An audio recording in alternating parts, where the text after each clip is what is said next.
My name is Jason Jones. I'll read The Legend of Aagis, written by Karl. A middle aged man standing on the beach watching the waves. A woman comes up to him. How come we never talked about the before times? What happened?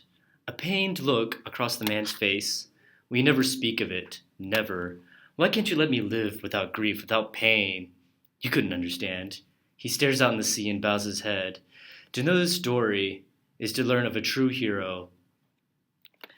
When we first begin, Agus is talking to his wife and son, and he's kissing them on the cheek.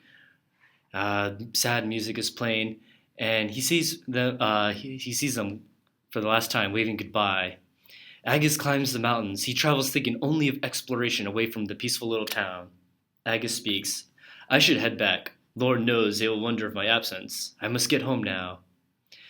All of a sudden, as he heads towards the village, he falls deep into a dark hole, and he cannot catch himself. He wanders around in darkness, and he sees a cave gradually incline. He begins to get a glimmer of hope. He sees a trident glowing in the darkness, bright like the red sun. Agus feels all the warmth of the world. He grabs the trident, and serpents awaken. They escape the cavern and kill everyone in town. He smashes his way out of the caverns and gives chase. He arrives at the village. His wife and children are now dead. He mourns for them. Finally, he gathers the courage to grab the villagers, and they join his side to scare off the beasts. Many of them are truly hurt, and they cannot fight with them. Agus goes in alone. He presses on. He goes to the beasts and says, I have lived a life in fear, never exploring outside the village until now. I was afraid. After tragedy is brought forth of what has happened, I no longer fear, because you have already taken everything away from me. Now I find the courage to destroy you. After a terrible battle, Agus is wounded.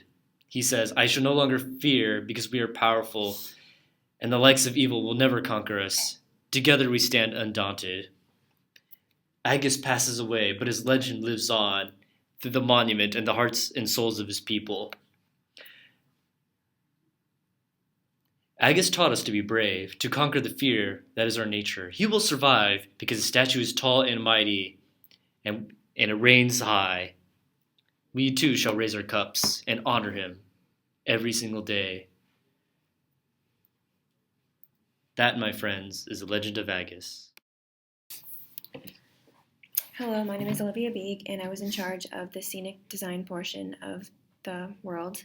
So I started building the scenes from our story by creating a ground plan of the entire village to get a concept of where the mountains and villages in relation to the monument. I wanted to make sure, our inspiration was ancient Greece, so I wanted to make sure that we were staying true to the ancient Greek aesthetic. So I looked up stock photos of ancient Greek architecture so the drawings could be accurate as possible. I looked up ancient Greek statues, ancient Greek serpents, and some caverns. The jagged mountains were based on the Himalayas and the Rocky Mountains, so I looked up photos of those mountains. My name is Jason Jones. I did the costume design portion of The Legend of Aagis.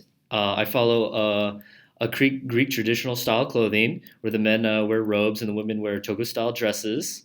The men wear blue. It's a masculine color. It's the color of the sea and the sky. The women wear yellow robes as a sign of beauty and the color of the sun and gold. Aagis was built on Neptune, and so is the trident. The entire story is based off the concept of the original monument. We have character silhouettes of all shapes and sizes, and the creatures that live in the mountains. Here's Aagis wearing his blue pants, holding the golden scepter, depicted of a nobleman. We have the woman wearing a beautiful dress. They stand together under the flag.